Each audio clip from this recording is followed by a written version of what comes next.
Wow, ang ganda talaga dito at ang linis ng dagat at ang puti pa ng buhangin. Sarap din minsan pakinggan yung hampas ng alon. Minsan nakaka-relax pag andito tayo sa tabing dagat. Parang gusto mo na rin yung mga problema natin ay maisabay dyan sa alon at mapunta sa ilalim ng dagat. Sarap tumambay habang kasama yung pamilya natin dito sa dagat. At ayan nga yung anak ko at saka si Dia.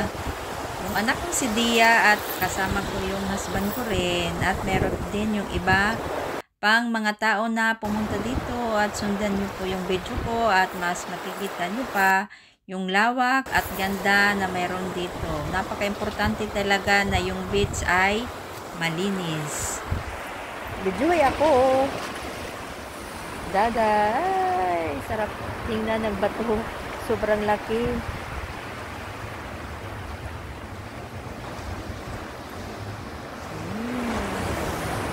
Magsipag lang parati.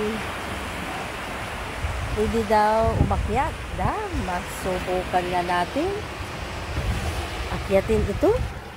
Ang akin na lang, baka mahilo tayo, wag na lang natin subukan kasi sobrang taas.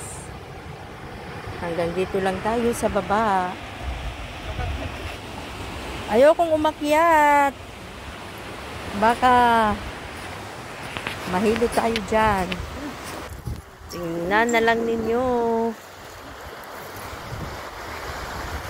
Ang husband ko.